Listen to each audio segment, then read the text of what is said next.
Direction en Burkina Faso, plus précisément à Ouagadougou, s'est tenu un grand meeting de soutien au président du Faso, le capitaine Ibrahim Traoré. C'était à la place de la Révolution de Ouagadougou. Les temps forts avec Benewende Frédéric Nikiema. 30 avril 2025.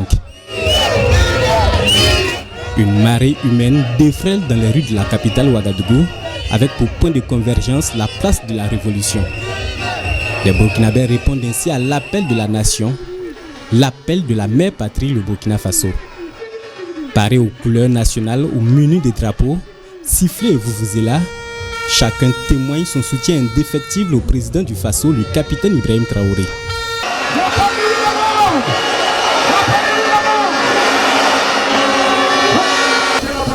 Il est 9h et le soleil commence à se faire sentir. C'est à ce moment que le mercure monte.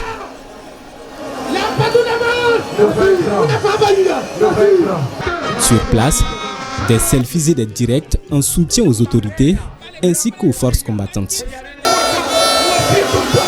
La mobilisation grandit.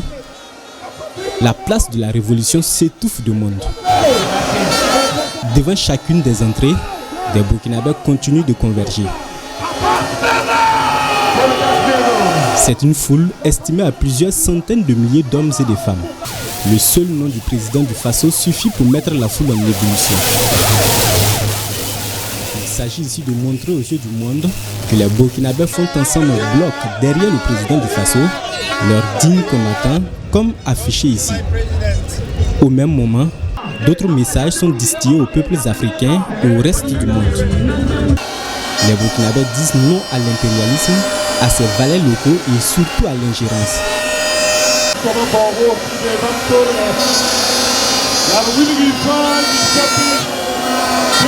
11h, la maîtrise de cérémonie annonce sur le podium le chef du gouvernement burkinabé. La foule ne se retient plus. La sécurité est débordée. Les Burkinabés affichent clairement leur volonté de lutter pour la souveraineté du peuple burkinabé, de celui de l'AES et partant pour toute l'Afrique.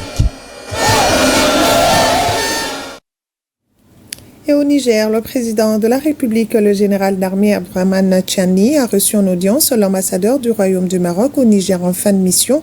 Il est donc venu faire ses adieux au chef de l'État, Nadia Mahaman. Le diplomate marocain Alal El Achab a passé plus de 8 ans au Niger.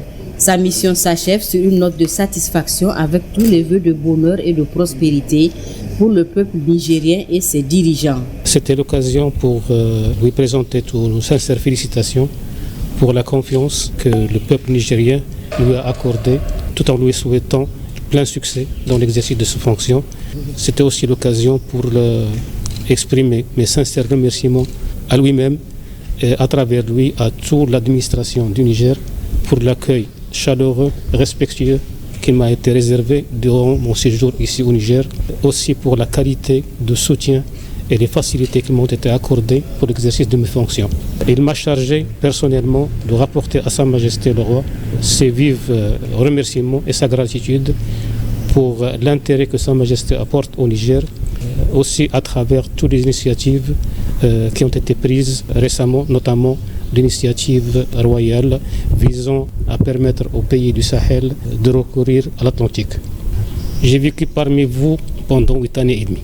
C'est avec une émotion particulière que je dis au peuple nigérien au revoir.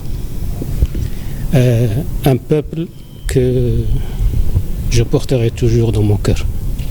Et je serai toujours un fervent défenseur de Niger et de son progrès. Alal El Achab reste convaincu que la coopération entre le Niger et le Maroc se renforcera davantage compte tenu des liens séculaires qui unissent les deux peuples.